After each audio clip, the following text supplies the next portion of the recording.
Mountain News First at 4. Good afternoon, I'm Connor James. First at 4, we've declared a severe weather alert day due to the possibility of flooding throughout the region. Meteorologist Paige Noel has more on what this means and what we can expect. Paige?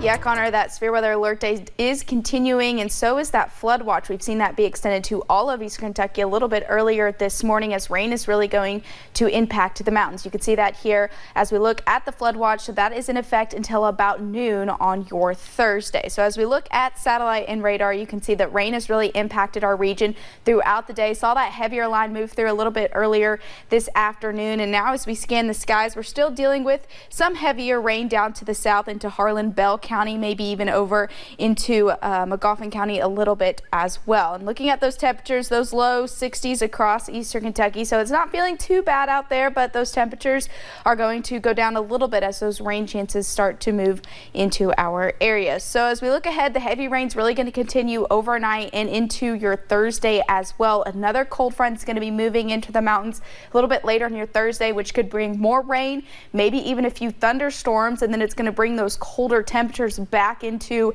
Eastern Kentucky, which we'll see a nice weekend after this cold front, but definitely going to see those colder temperatures. We'll break down that full forecast coming up in just a little bit. All right, thanks, Paige. A violent crash shut down a southern Kentucky roadway for hours today. Police say in southern Kentucky, a truck driver was killed. WYMT's Phil Pendleton has more on what happened.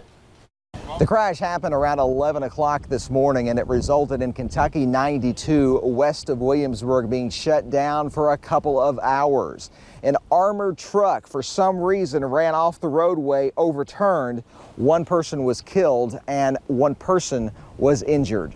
Drivers could only sit, watch, and wait and wonder what was taking place in front of them that had Kentucky 92 closed for at least 3 hours Wednesday.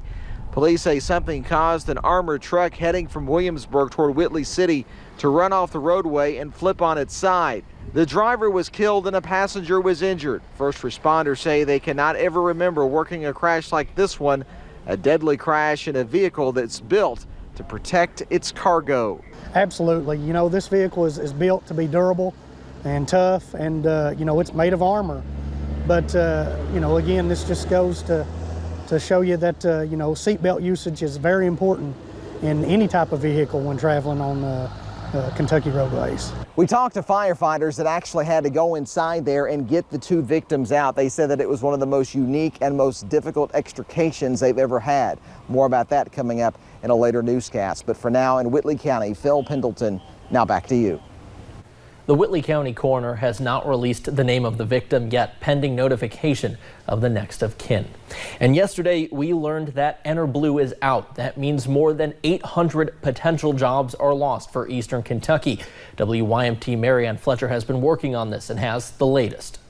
In a statement, City Manager Philip Ellswick says the city is disappointed to learn the funding was not secured for the company. However, he says there are still positive takeaways from the project. Ellswick did not want to talk to us on camera, but he did answer our questions via email. He says, quote, "The work that we did to prepare for Enerblue will continue to benefit future tenants of the Kentucky Enterprise Industrial Park. We are confident that our local industrial park remains a tremendous asset that will attract corporate citizens and bring high-paying jobs for our top-notch workforce." End quote. We talked with One East Kentucky CEO Chuck Sexton about the announcement. He says right now his focus is on helping the people in this region. There's immense value that we have right now because of the people. And they're our most important asset are the people in Eastern Kentucky. Sexton says there are multiple pieces of the puzzle to look at with a company like Enerblue.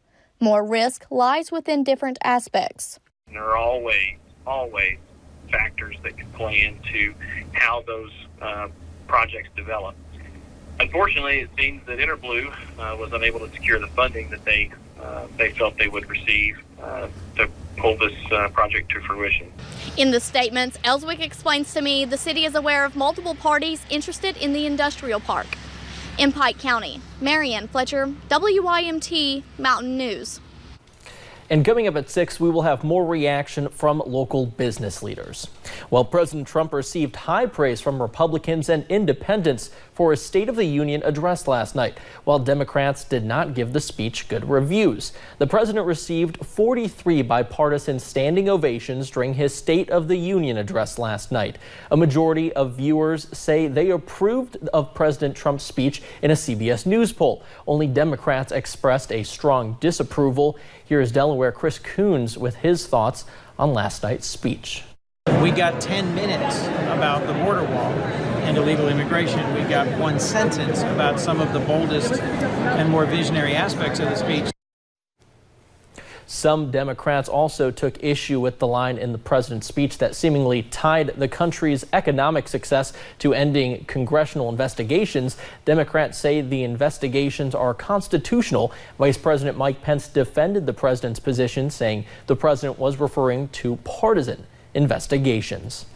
And in his State of the Union address, President Trump announced a second summit with North Korean leader Kim Jong-un in Vietnam at the end of this month.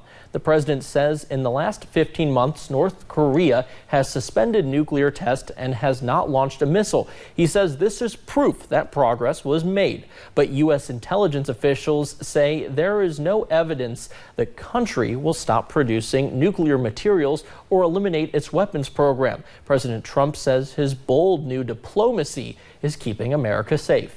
If I had not been elected President of the United States, we would right now, in my opinion, be in a major war with North Korea. Some experts say North Korea wants U.S. to lift sanctions to allow more businesses with South Korea and formally declare an end to the 1950s Korean War in exchange for nuclear disarmament. The two leaders met in Singapore last June. It was the first time in U.S. history that a sitting president held talks with a North Korean leader. And testimony from President Trump's former personal lawyer is delayed. The House Intelligence Panel says Michael Cohen's closed-door testimony, planned for Friday, will be held on February 28th instead.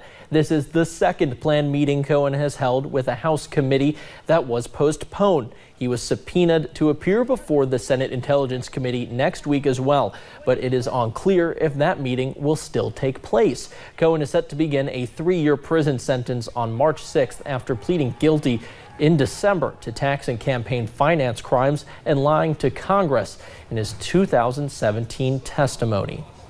And another Virginia official is in the middle of controversy. State Attorney General Mark Herring admitted Wednesday he appeared in blackface at a 1980s party. In a statement, Herring said he was 19 years old when he dressed up as a rapper at a party and wore brown makeup. Herring said it was the only time, and that is not reflective of the man he is now. Days earlier, he called for Virginia's Governor Ralph Northam to resign over racist photographs on Northam's 1984 yearbook page. The picture shows a man in blackface and another dressed as a member of the KKK.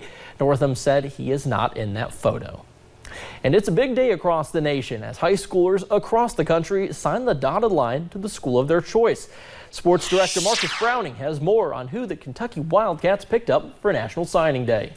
Yeah, Connor, it wasn't the most successful day or the day that maybe Mark Stoops and company were hoping for, but still, Wildcats picked up on a top prospect. MJ Devonshire, a 4-star cornerback, announcing his choice to come to Lexington for his college career. Devonshire is listed at 5'11", 170 pounds, and chose the Wildcats over other offers from Pittsburgh and West Virginia. And with the pickup of Devonshire, now brings Wildcats 2019 class to 22 prospects, with 21 of those coming back in December. Kentucky has been steadily on the rise ever since Mark Stoops came to Kentucky, and having a solid recruiting class like this one is just another reason why the Wildcats want to continue to have success. It's always difficult to maintain any amount of success that you've had. If you look at it, there's a reason, and one of the things I am proud about of our players and our coaches is that we've never taken a step back, and nobody else can say that at the Division I level, that there's no team that hasn't gone back in the last 6 years except us. I'll have more on the Wildcats coming up at 5:30. Connor. Thanks, Marcus. Heading on over to Wall Street on this Wednesday afternoon, the Dow closes down more than 21 points. It is official, this year's Academy Awards telecast will not have a host. ABC, which broadcast the 2019 Oscars later this month, announced yesterday the ceremony will be hostless. As you may recall, actor and comedian Kevin Hart was revealed to be the host back in December, only to step down due to criticism over his past homophobic comments. It is the first time an Oscar telecast has been without a host in 30 years. Well, straight ahead on First at 4, the city of Hazard issued a water supply emergency Friday just ahead. Hear how that's affecting one car wash business. And heavy showers will continue to impact the region over the next several hours. We'll break down that full forecast next.